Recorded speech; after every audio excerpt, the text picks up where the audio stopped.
এটা কারো সমালোচনা নয়, এটা বাস্তব সত্য কথা। তারা আমাকে অনেক ভালোবাসে, আমিও তাদের অনেক ভালোবাসি। এই জন্যে তাদেরকে ভুল ধরিয়ে দেওয়া আমার দায়িত্ব, আমার ভুল ধরিয়ে দেওয়া তাদের দায়িত্ব। সে যদি এই দোষে দুষ্ট হয় তাহলে সে নিজেকে পরিবর্তন করবে, কারণ আমরা তো সমাধানও একটু পরে বলে দেব। প্রতিটা মানুষ তার প্রতিটা আচরণ তার চিন্তা দ্বারা নিয়ন্ত্রিত হয়। বুঝেননি কথা? আপনি অসুস্থ, তা আপনি ভাবতেছেন আমি তো রুগী, এটাই আপনার চিন্তা, এবং এই চিন্তা থেকে আপনি সুস্থ জীবনে হবেন না, আজীবন রুগীই থাকবেন। কারণ রোগের চিন্তায় মানুষকে আরও রুগ্ন বানায়। যে যেমন ভাবে সে দুর্বল, সে আরও দুর্বল হবে। যেভাবে আমার দ্বারা ওজন কমানো সম্ভব না, ও জীবনে কমাইতে পারবে না। বুঝতে পারছেন? যেভাবে আমার দ্বারা ওজন কমানো সম্ভব না, ও কোনোদিন পারবে না, মনে রাখবেন।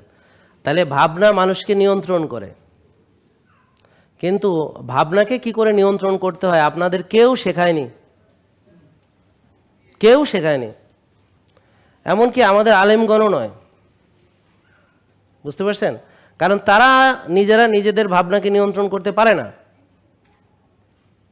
আমি এরকম বেশ কয়েকজন আলেম যে জর্দা ক্ষতিকর, কিন্তু সে ছাড়তে পারতেছে না, বরং উল্টা যুক্তি দেখাইতে আছে যে এটা তামাক সরাসরি আল্লাহ নিষেধ করেন নাই, আর আমি নেশা করি না, ইত্যাদি ইত্যাদি। সোজা কথা হলো, সে একটা নষ্ট জিনিস, ক্ষতিকর জিনিস সে নিজে গ্রহণ করতেছে, কিন্তু সেটা থেকে নিজেকে নিবৃত্ত করতে পারছে না।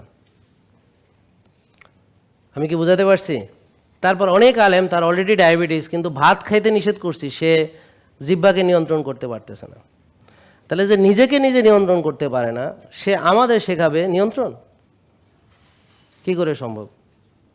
ব্যাপারটা বুঝতে পারছেন?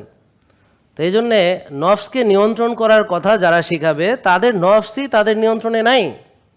তারাই বেশি খায়, বারবার খায়, তাদেরই ভুঁড়ি বড়, তাদেরই ডায়াবেটিস, তাদেরই উচ্চ রক্তচাপ, নানান রোগে তারা এখন আক্রান্ত।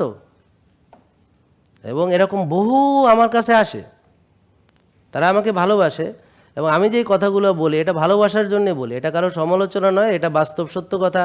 তারা আমাকে অনেক ভালোবাসে, আমিও তাদের অনেক ভালোবাসি। এই জন্যে তাদেরকে ভুল ধরিয়ে দেওয়া আমার দায়িত্ব, আমার ভুল ধরিয়ে দেওয়া তাদের দায়িত্ব। তাহলে একজন মুমিন আর একজন মুমিনকে সবসময় ভুল ধরাবে, যেন সে ভুল না করে। ভুল না করলে সে জান্নাত পাবে সহজে।